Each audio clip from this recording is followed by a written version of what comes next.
26 years ago, in October of 1986, I was told that my son, who had been hospitalized for a year, was going to be dying. There was nothing else the hospital could do. There was nothing anybody could do. He was going to die. And he's the youngest of 8 children, and he had spent most of his life in the hospital. So after I got that news, I went into, a lobby or a restroom, in the hospital where there's magazines and there's papers and everything. And naturally, how am I going to tell my kids? What's happening to this kid? What am I going to do about this? And this is all true, and I'm a Catholic girl, Catholic school, Catholic high school, Catholic college. I know, when the signs are supposed to be there, how you always say, how did I know?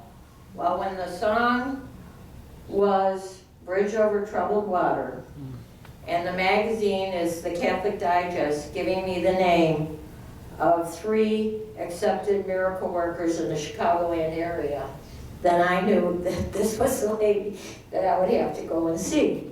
And so the next week, because it was in Lombard, and the next week it was a huge undertaking because I didn't drive on the highway and I didn't know where Lombard was. And I took my 3 oldest children and I said, just do what everybody else is doing. We don't have any time to screw around. Everybody just do what you're supposed to do. And we went to this event.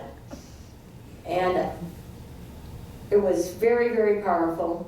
And it was like something I've never seen before. And it was very refreshing and very hopeful. But I had to get back because the kid was in the hospital and so in the middle of it, I went up to Barbara and I said, I can't stay. And my kids are all crying because we don't really do these emotional things in our house very much. And she said, God knows what he's doing.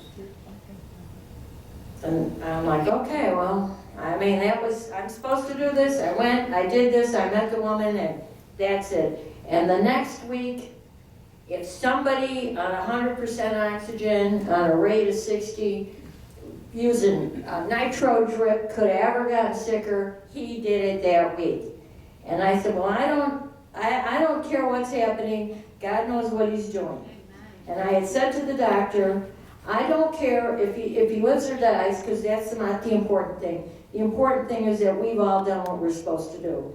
But if he is going to die, I want you to take him off the pavilion so I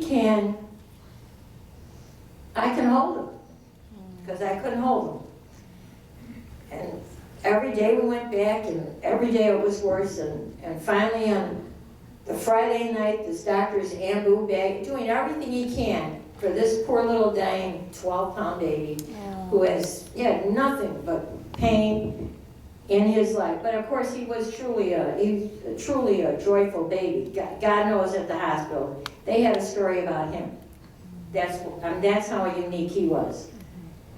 And he was the first baby baptized in the chapel of that hospital in the history of the building. So he really made his inroads.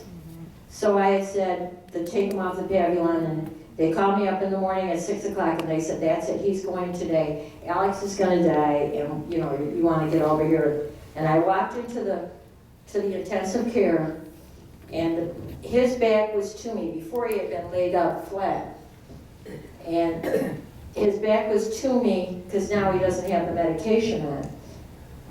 And a doctor comes over and I say, well, what's going to happen now? And he said, well, it's just his heart's going to beat, and he's just going to stop being alive. And I went up and I said, Alex, and the kid pops up and turns around and goes like this. And I said, and you say that kid's going to die. Well, he's 27 years old.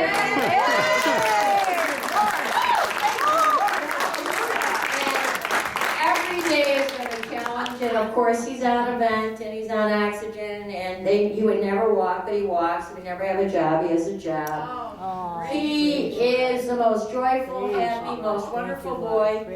And later in his life, when he was in high school, and I said, I called up and I said, Alex is going to be here for 2 weeks because he's sick. And the teacher said, well, I don't have to do anything about that. I don't care.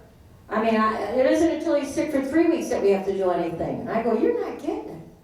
So I came out here, I think it was to Glen Ellen, and I sat through a few sessions, and sure enough, within the next year, everything changed at that high school. And the kid that,